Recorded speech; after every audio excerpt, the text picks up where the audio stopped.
New bookcase as well. Dutchman versus the 6 Thatchers.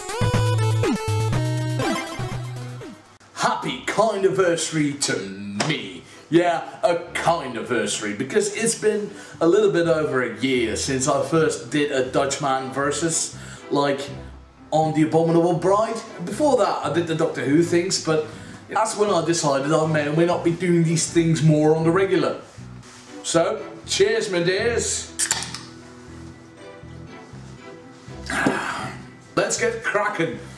Now, if you actually watch all the stuff of mine, I seem a little bit more stilted and slower, but you also get to know really deep information about me, like the lore behind Dutchman. Behind me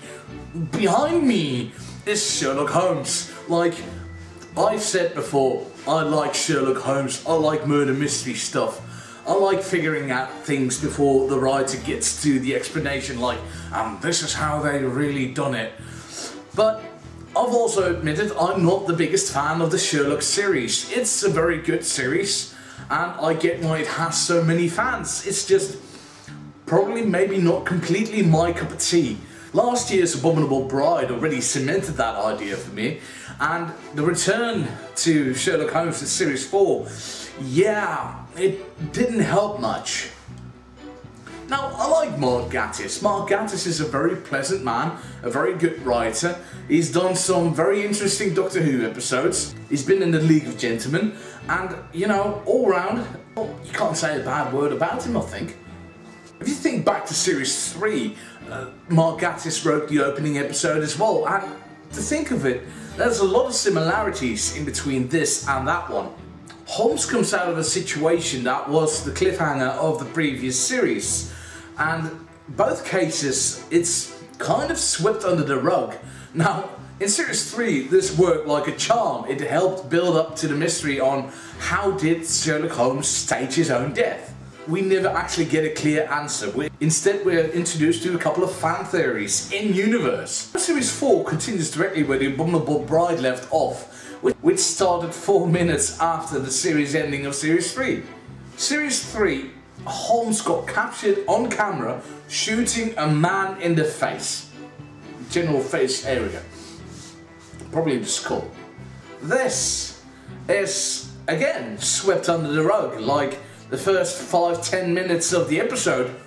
It doesn't matter anymore.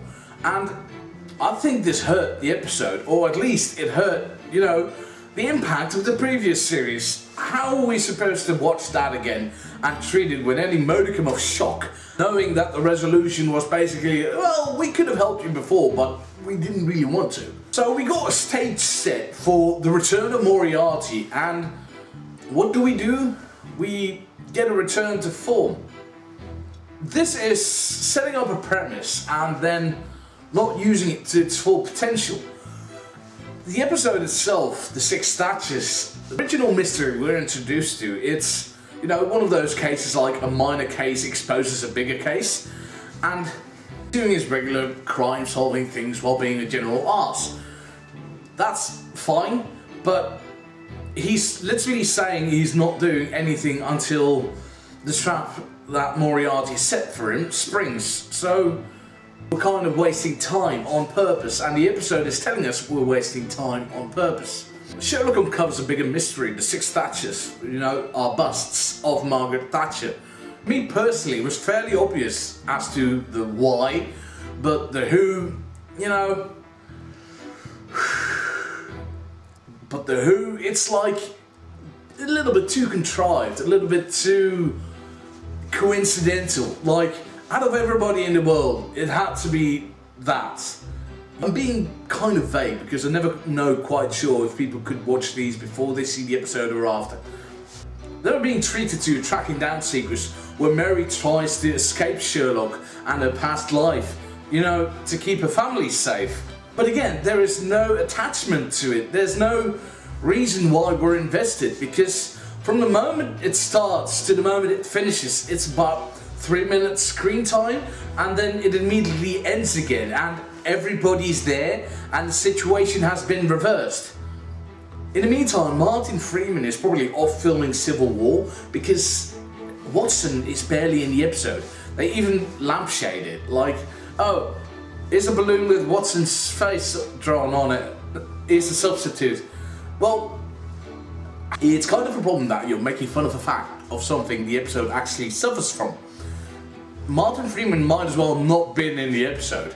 The bits we do see of Watson are him taking care of his kid, trying to balance his life with Sherlock with his life with Mary, and flirting with strange women on buses via text messages.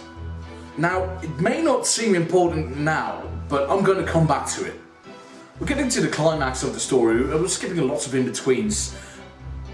Basically, like when I said earlier, we're getting a return to form. It's doing the exact same thing the first episode of the first series did. We're getting a master criminal, somebody who's very clever, and it's someone who we didn't expect because they were in a very insignificant role. Okay, but why are we doing this again? We've waited for this for years. We had a massive cliffhanger where Moriarty had been projecting himself on every TV in Britain. Sherlock had just shot a man. He's basically wanted for murder. So this entire premise and everything is just, you know, being kept to the side because right now we have to focus on a simple mystery that would have fitted more in Series 1 than Series 4. Now, this is a huge spoiler. If you haven't seen the episode yet and you are concerned about, you know, the massive spoilers, you probably have seen it on the internet already, but I'm going to drop it.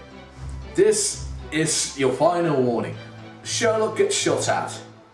Mary Watson dies taking a bullet. It's a bit, could they not have come up with anything better?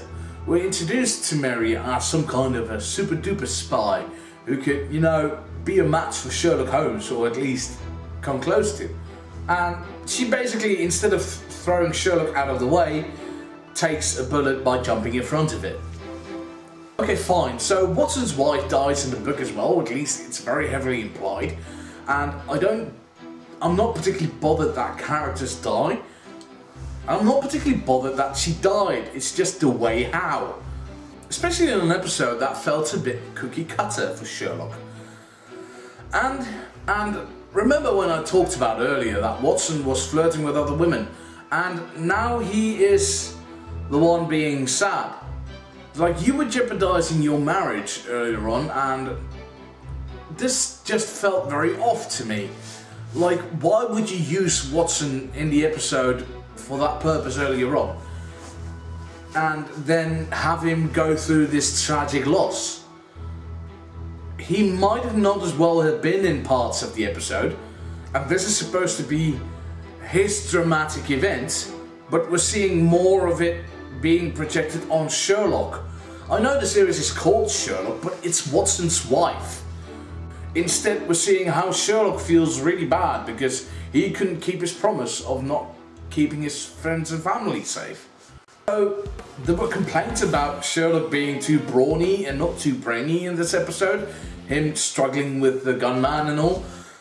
But that doesn't bother me at all because there's always been a subtext of Sherlock being, you know, a former boxer and being very strong for his age and build. It's everything around in this episode that doesn't work for me. And it bothers me to no end because I have to admit, the Mark Gatiss episodes of Sherlock have usually been my favourites. So to recap, we got a wasted premise, a character death that feels more hollow than it should do, reactions to the character's death from a wrong perspective, and a mystery that was basically already been done. So, all in all, I'm not particularly impressed by this episode of Sherlock, and so basically I didn't like it. Not at all. Feel free to insult me in any of these. If you have a problem with that, feel free to insult me in any kinds of social media. I've got a Tumblr, I've got a Facebook, I've got Twitter. You can leave a comment in the down below, you can give me one of those thumbs down, you do that. I just hope that this week's episode is better. See you, Nom. Shutdown initiated.